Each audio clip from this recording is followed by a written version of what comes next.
Assalamualaikum warahmatullahi wabarakatuh.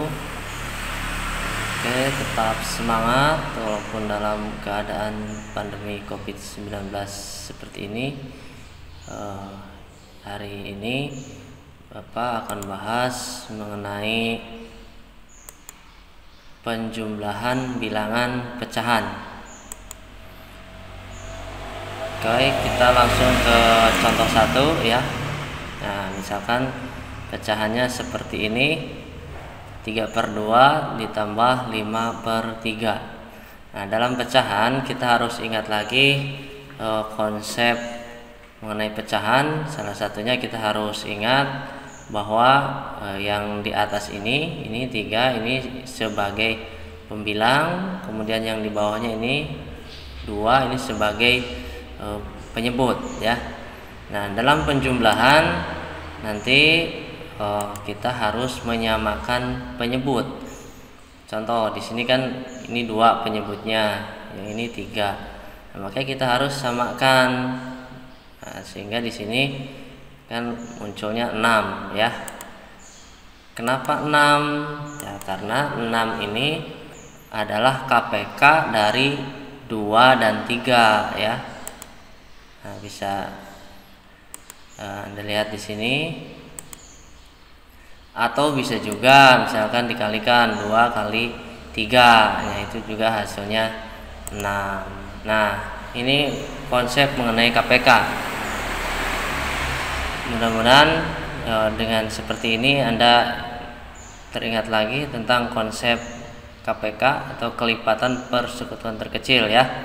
Contoh kelipatan 2 berarti dimulai dari angka 2, 4, 6, 8, 10 dan sebagainya.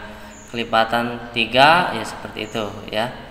Nah, angka 6 ada di kelipatan 2 dan 3, sehingga 6 ini sebagai KPK dari 2 dan 3.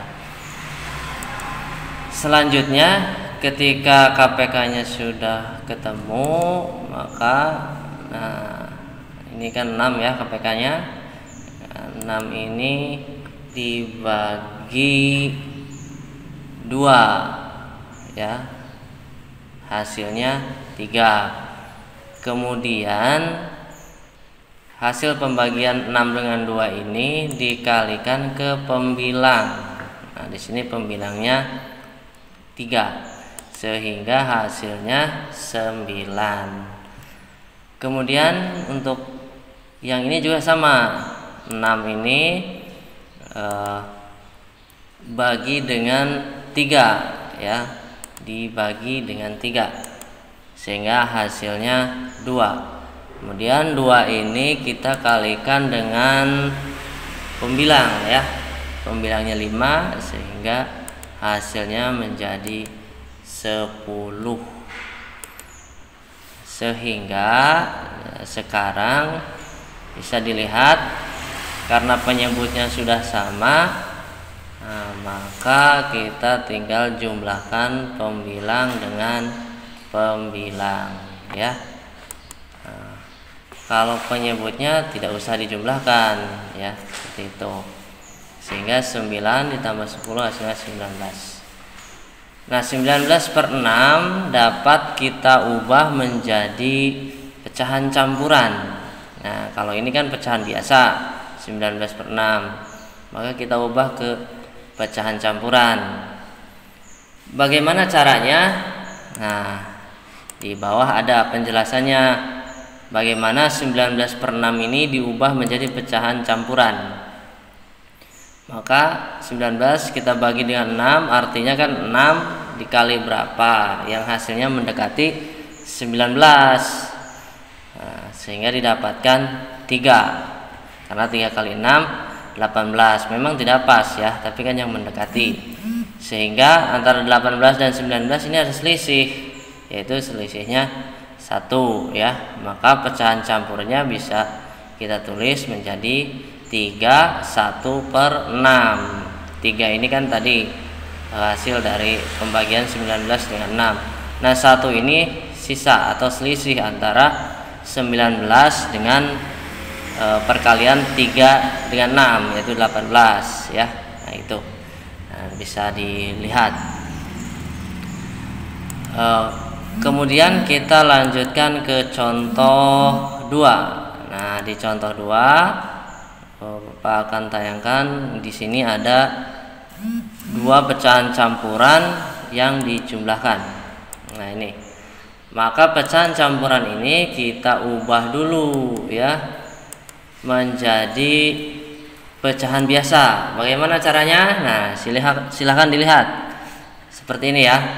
3 yang ini 3 dikalikan dengan 2 ditambahkan dengan 4 ya, sehingga menjadi 10/3. Yang ini juga sama, 3/1/4 kita ubah menjadi pecahan biasa. Bagaimana caranya? Nah, bisa dilihat di sini di tayangan ini ya. Seperti itu.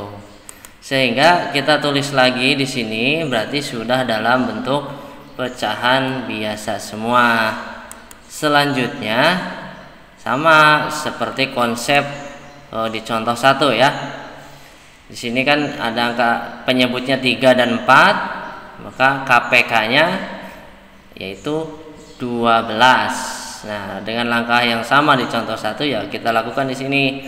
12 dibagi 3, hasilnya kan dapat 4 ya. Kemudian 4 ini dikalikan ke pembilang. Nah, pembilangnya 10 ya. Makanya di sini muncul 40. Langkah ini juga sama, 12 dibagi 4 hasilnya 3.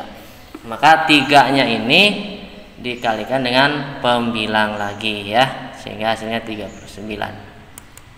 Kalau penyebutnya sudah sama, baru pembilang dengan pembilang kita jumlahkan. Nah, ini hasilnya. Kemudian kita ubah lagi menjadi pecahan campuran ya. Penjelasannya lihat di bawah ada ya. Nah, ini bagaimana 79/12 diubah menjadi pecahan campuran. Seperti itu. Kemudian kita lanjut ke contoh berikutnya ya. Di sini ada contoh 3. Nah, ini contoh 3, yang satu pecahan campuran, yang satu pecahan biasa. Pada prinsipnya sama, kita ubah dulu ke pecahan biasa ya. Kemudian kita cari KPK-nya. Kalau penyebutnya sudah sama, ya kita tinggal lakukan penjumlahan pembilang dengan pembilang seperti itu ya. Nah, lanjut ke contoh 4. Di sini ada contoh 4. Nah, misalkan bentuknya seperti ini, 3 ditambah 5/4. Bagaimana ini? Nah, maka 3 ini, nah ini bisa kita ubah ke pecahan ya menjadi 3/1. Berarti penyebutnya 1 ya. Untuk langkah selanjutnya ya sama, kita harus samakan penyebut ya. Kita cari KPK-nya seperti itu. Nah, itu cara-cara menjumlahkan bilangan pecahan. Di contoh 5 ini sama dengan di contoh 4, hanya penulisannya yang dibalik ya. Nah, ini seperti itu. Nah, 3 di contoh 4 dan 3 di contoh 5 ini bisa. Nah, ini penjelasannya dalam bentuk pecahan biasa dapat kita tulis menjadi 3/1. Oke, bagaimana? Mudah-mudahan Anda bisa memahami penjelasan mengenai penjumlahan bilangan pecahan. Kalau sudah, kita lanjut dengan pengurangan bilangan pecahan. Nah, pengurangan pun ini konsepnya sebenarnya sama dengan penjumlahan ya. Hanya di sini perbedaannya operasinya saja pengurangan. Di sini penyebutnya 4 dan 3, maka KPK-nya 12. Nah, 12 ini sama ini dibagi dengan penyebutnya yaitu 4.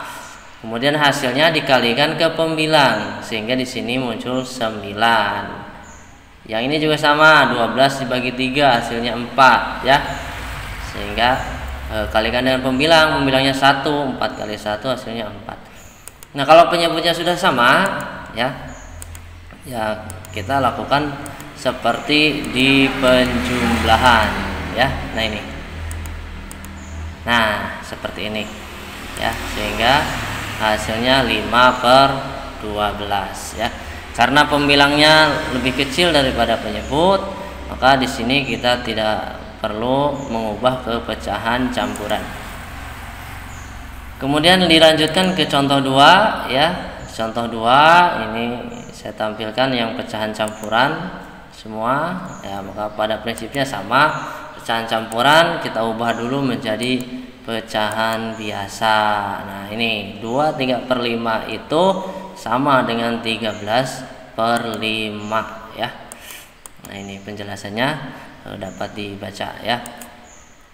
Begitupun 31/3. Nah, ini penjelasannya silahkan dipahami supaya Anda lebih jelas lagi ya. Yang sudah paham semoga dapat memahami lebih detail lagi tentang operasi bilangan pecahan ya. Nah, ini di sini 5, penyebutnya di sini 3, maka KPK dari 5 dan 3 itu 15. Nah, ini sehingga hasilnya KPK-nya 15. Langkah yang sama kita lakukan, 15 dibagi 5, hasilnya kan 3. Kemudian dikalikan ke pembilang sehingga hasilnya 39 ya. 15 yang ini juga sama. Sehingga langkah selanjutnya kalau penyebutnya sudah sama ya tinggal dioperasikan berarti ya. Oke, 39 dikurangi 50. Nah, ini berarti negatif 11/15 ya. Oke, seperti itu mengenai operasi bilangan pecahan tentang penjumlahan dan pengurangan ya. Jadi untuk penjumlahan dan pengurangan konsepnya sama, penyebutnya harus disamakan dulu. Kalau penyebutnya sudah sama, maka tinggal langsung dioperasikan. Kalau penjumlahan berarti dengan penjumlahan, kalau pengurangan ya dikurangi. Seperti itu. Itu saja penjelasan dari Bapak. Mudah-mudahan dapat membantu anak-anakku semua dalam memahami dan mempelajari lagi tentang operasi bilangan pecahan ya. Selamat dan tentu harus tetap semangat ya. Semangat untuk belajar, semangat untuk berkarya. Wassalamualaikum warahmatullahi wabarakatuh.